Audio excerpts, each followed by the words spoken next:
ચૈતરભાઈ ને મુક્ત કરો।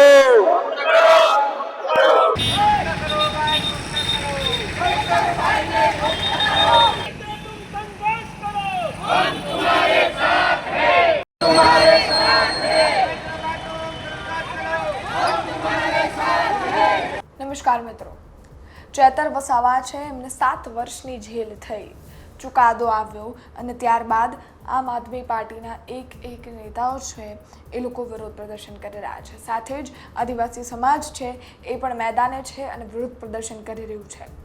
આદિવાસી સમાજમાં નિરાશા પણ જોવા મળી રહી છે અને ત્યારબાદ રોષ પણ જોવા મળી રહ્યો છે। વાત કરીએ દાહોદની, તો દાહોદમાં આવતીકાલે રેલીનું આયોજન કરવામાં આવ્યું છે, જેમાં ચૈતર વસાવાના સમર્થનમાં લોકો ઉતરશે, ધાડે ઉતરશે અને કદાચ એ લોકો છે વિરોધ પ્રદર્શન પણ નોંધશે। સાથે જ આ રેલીમાં આદિવાસી સમાજ અને ચૈતર વસાવાના સમર્થનના લોકો છે એ હાજરી પણ આપશે। વાત થઈ રહી આજની 26 તારીખના રોજ આજે જૂનાગઢમાં ગોપાલ ઇટાલિયાની સાથે ગોપાલ ઇટાલિયાના નેતૃત્વમાં ચૈતર વસાવા માટે રેલી કાઢવામાં આવી હતી। ગોપાલ ઇટાલિયા મેદાને આવી ગયા હતા। ગોપાલ ઇટાલિયા છે એમને જૂનાગઢમાં રેલી કાઢતા લોકો છે એમની સાથે નારા લગાવ્યા છે। ચૈતર વસાવા છે એમનું પોસ્ટર લઈ રોડ પર ઉતરી ગયા હતા અને સાથે જ ત્યાંથી સરકાર વિરુદ્ધ મોરચો ખોલ્યો હોય એવું લાગ્યું। આ સમગ્ર ઘટના છે એના દ્રશ્યો સામે આવ્યા છે, જે તમે જોઈ જ રહ્યા છો। સાથે જ ગોપાલ ઇટાલિયા છે એમનું નિવેદન પણ સામે આવ્યું છે। શું કહી રહ્યા છે ધારાસભ્ય ગોપાલ ઇટાલિયા, સાંભળીએ। આમ આદમી પાર્ટીના ધારાસભ્ય અને ગુજરાતના આદિવાસી સમાજના યોદ્ધા એવા શ્રી ચૈતરભાઈ વસાવાને ભાજપ પાર્ટીએ કાયદાનો દુરુપયોગ કરીને, કાયદાની પ્રક્રિયા સાથે છેડછાડ કરીને, ષડયંત્ર કરીને ચૈતર વસાવાને રાજનીતિમાંથી દૂર કરવાનો, ધારાસભ્ય પદેથી હટાવી દેવાનો એક આખો કાર્યક્રમ કરી અને 7 વર્ષ સુધી જેલની સજા કરાવડાવી છે। ચૈતરભાઈ વસાવાનો ગુનો શું છે? ચૈતરભાઈનો ગુનો આદિવાસી સમાજને જાગૃત કરવાનો છે। આદિવાસી સમાજના જળ, જમીન, જંગલના અધિકારો માટે લડવાનો ગુનો છે। આદિવાસીઓને વિસ્થાપિત કરવામાં આવે છે, એ વિસ્થાપિત આદિવાસીઓ માટે લડવાનો ગુનો કર્યો છે। આદિવાસી વિસ્તારોમાં નકલી કચેરીઓનો ભાંડા ફોડવાનો ગુનો કર્યો છે અને આવી રીતે સમાજ માટે, યુવાનો માટે, લોકો માટે લડવાનો એને ગુનો કર્યો છે।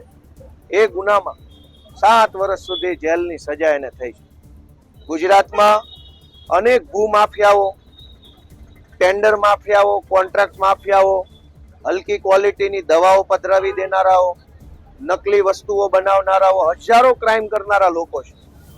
ગુજરાત આખામાંથી ગુનો કરનારા એકેય વ્યક્તિને 7 વર્ષની સજા નથી થઈ, પણ ચૈતર વસાવાને થઈ। કેમ કે ચૈતર વસાવા ગુજરાતની જનતા માટે લડે છે। મોરબીની અંદર બ્રિજ તૂટી ગયો, 7 વર્ષની સજા નથી થઈ। રાજકોટમાં અગ્નિકાંડ થયો, અનેક ભૂલકાઓ સળગીને મૃત્યુ પામ્યા, 7 વર્ષની સજા ન થઈ। તક્ષશિલા અગ્નિકાંડના વાલીઓ આજે ન્યાય માટે કોર્ટ કચેરીની ધક્કા ખાય છે, પણ 7 વર્ષની સજા સુરતના અગ્નિકાંડના આરોપીને ન થઈ। ગુજરાતમાં બોટાદ જિલ્લામાં લઠ્ઠાકાંડ થયો, 50 કરતા વધુ લોકો લઠ્ઠાકાંડમાં મૃત્યુ પામ્યા, એના આરોપીને 7 વર્ષની જેલની સજા ન થઈ। ખેડામાં લઠ્ઠાકાંડ થયો, 7 વર્ષની જેલની સજા ન થઈ। આટકોટમાં બળાત્કાર કર્યો ભાજપના માણસોએ હોસ્ટેલની અંદર જઈને, 7 વર્ષની જેલની સજા ન થઈ। જ્યાં જ્યાં ગુનેગારોએ ગુનો કર્યો, લોકોનું મોત થયું, છતાં 7 વર્ષની સજા ન થઈ। પણ ચૈતર વસાવાએ જનતાને જગાડવાનું કામ કર્યું, જનતાના મુદ્દે લડવાનું કામ કર્યું, તો મામૂલી ગુનામાં 7 વર્ષની જેલની સજા કરી છે। અમે આમ આદમી પાર્ટી, ગુજરાતના આદિવાસી સમાજ અને ચૈતરભાઈ વસાવાની સાથે ઊભા છીએ। જે કાંઈ લડાઈ લડવી પડે એ લડાઈ અમે લડતા રહીશું। આ તાનાશાહી સામે ઝૂકવાના નથી। ગુજરાતભરની જનતાને અને આદિવાસી યુવાનોને એક જ વિનંતી છે કે જો તમે એમ માનતા હો કે ચૂંટાયેલા ધારાસભ્યને મામૂલી કલમોની અંદર 7 વર્ષ સુધી જેલમાં પૂરી દેવાનું પાપ ભાજપે કર્યું છે એ વ્યાજબી નથી એવું માનતા હોય તો હું બધાને રિક્વેસ્ટ કરું છું કે એક પણ મત ભાજપને ન પડવો જોઈએ. આવનારી તમામ ચૂંટણીમાં બધા જ મત આ ચૈતરભાઈ વસાવાની આમ આદમી પાર્ટીને આપવા જોઈએ. ભારત માતા કી. આપે સાંભળ્યા ગોપાલ ઇટાલિયાને, જેમણે સમગ્ર બાબતે ચેતર વસાવાના કેસને લઈને પણ વાત કરી છે અને સાથે જ જૂનાગઢમાં જે રીતનું વિરોધ પ્રદર્શન કરવામાં આવી રહ્યું છે જેમાં ગોપાલ ઇટાલિયા પોતે હાજર રહ્યા છે, સાથે જ ચેતર વસાવાનું પોસ્ટર એ પોતે લઈ અને વિરોધ પ્રદર્શન નોંધી રહ્યા છે અને સાથે જ વાત એવી છે કે ચેતર વસાવાના સમર્થનમાં અમે લોકો છીએ, અમે એમને ન્યાય દેવડાવીને રહેશું, પાછી પાની નહીં કરીશું. આ સમગ્ર બાબતે આપના અભિપ્રાય શું છે? ગોપાલ ઇટાલિયાના નિવેદનને લઈ તમારું શું માનવું છે?